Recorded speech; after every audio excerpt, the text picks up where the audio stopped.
Today, we're unpacking one of the most intricately detailed visions of the afterlife ever recorded. We're looking into the writings of Emanuel Swedenborg.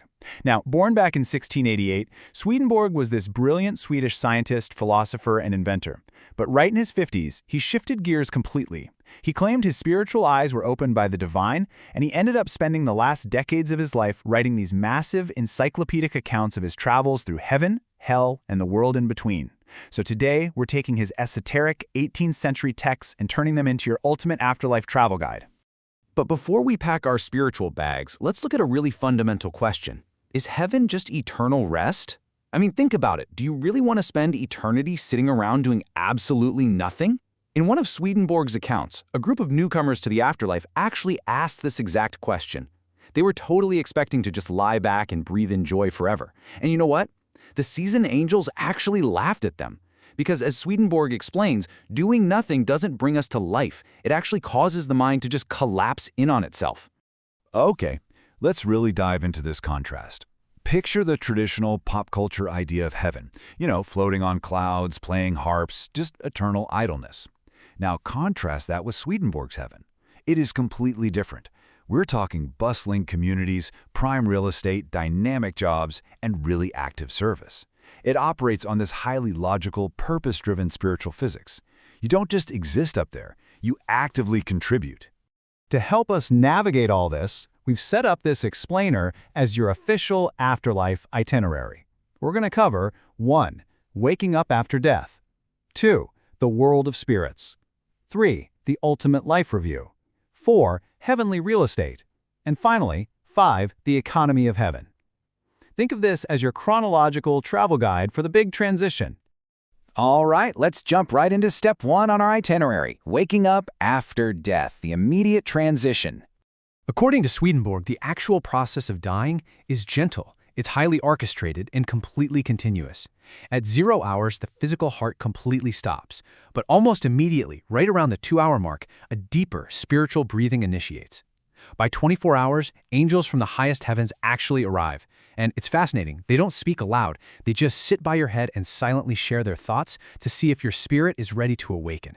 And then, around 72 hours or 3 days in, your spirit is fully awakened. Swedenborg actually notes that he spoke to newly arrived spirits on their 3rd day, and they were just utterly bewildered to look back and see their earthly friends planning their own funerals.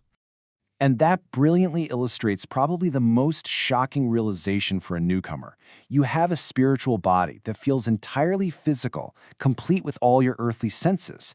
You still see, hear, talk, smell, and even read and write exactly like you used to. In fact, your senses are even sharper. The whole transition is so seamless that a lot of people initially refuse to believe they've actually died. But once you realize where you are, you don't instantly go to heaven or hell. Let's move to section 2, the world of spirits, the halfway point. The world of spirits is basically this grand sorting station. You're there to be prepared, and everyone has to pass through 3 states after death. State 1 is outward concerns.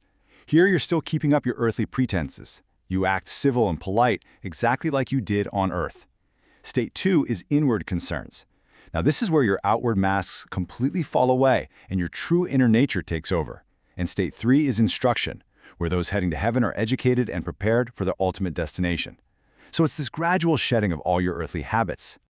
But that transition from state 1 to state 2, that brings up a genuinely terrifying prospect for a lot of people. What happens to your secrets? How would you fare if every hidden thought, every malicious intent, or every private deception was suddenly broadcast for absolutely everyone to see? Which brings us right to the 3rd stop on our itinerary. Section 3, the ultimate life review. State 2, inward concerns. Here is the dramatic reality of Swedenborg's afterlife. You have perfect spiritual memory. Every hidden secret, thought, and intention is exposed in broad daylight. You see, we all have an outer memory and an inner memory. When you die, your earthly outer memory just goes dormant, but your inner spiritual memory, which records literally every single motive and intention you ever had, is opened wide up. And it's impossible to deny because it is a perfect, flawless record. During this life review process, your deeds are literally pulled straight from your inner memory. Any hypocritical outward pretenses, entirely stripped away. Hidden intentions are exposed, like playing a lifelike movie. In fact, Swedenborg writes of seeing people's hidden frauds and crimes replayed with the exact faces, words, and places. Good spirits who lived with genuine love become deeply wise, totally freed from earthly constraints. Conversely, evil spirits who hid their malice on earth, they just act out freely and insanely. And here is the most fascinating part of all this. In the spiritual world, you literally cannot pretend. Your actual physical face morphs to match your ruling love. Those with heavenly love become incredibly beautiful, while those filled with malice actually begin to look monstrous. You quite literally become your true self. So the crucial point is figuring out where you actually live once the dust settles and your true self is revealed. Let's look at Section 4, Heavenly Real Estate. Where will you live? To understand the real estate market here, you have to understand the fundamental physics of the afterlife. It's a concept called correspondence. It's the spiritual law where your outer environment perfectly reflects and matches your inner state of mind and heart. In the spiritual world, there is no fixed space or time like we have down here on Earth. Distance isn't measured in miles. It's measured in differences of affection and thought.